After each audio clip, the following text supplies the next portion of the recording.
Maithili express की शानदार प्रस्तुति। DJ good Madhubani, DJ good Madhubani.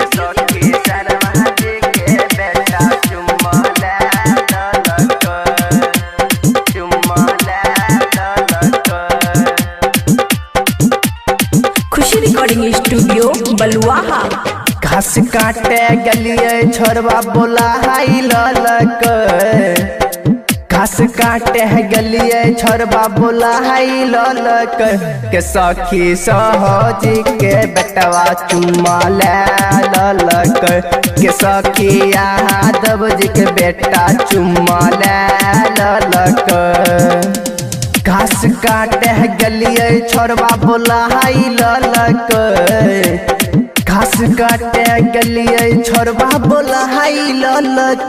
के सखी यादव जी के बेटा चुम्मा ले ललक।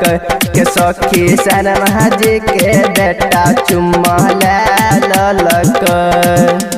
DJ good Madhubani, DJ good Madhubani, DJ good. के सखी शर्मा जी के बेटा चुम्मा ले ललक।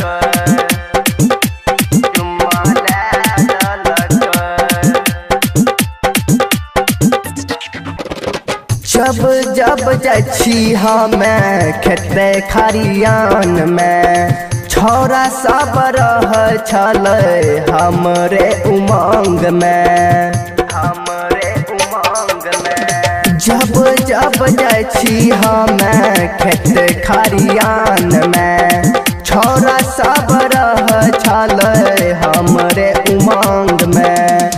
प्यार वाला बतिया बल के फसाई ललक। प्यार वाला बतिया बल के फसाई ललक। के सखी शर्मा जी के बेटा चुम्मा ले ललक।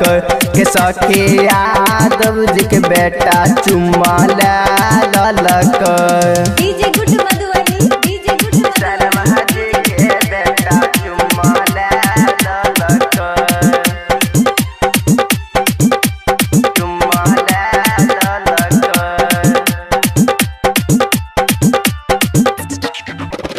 मन कर जाछी हमें सोन बरसथाना छौरा सबके लाग जैते लाख जुर्माना। लाख जुर्माना। मन कर जाछी हमें सोन बरसथाना छौरा सबके लाग जैते लाख जुर्माना।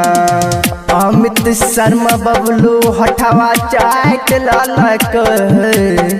अमित शर्मा बबलू हठवा चाट ललक। के सखी सहोजी के बेटा चुम्मा ले ललक। के सखी शर्मा जी के बेटा चुम्मा ले ललक। खुशी रिकॉर्डिंग स्टूडियो बलुआहा।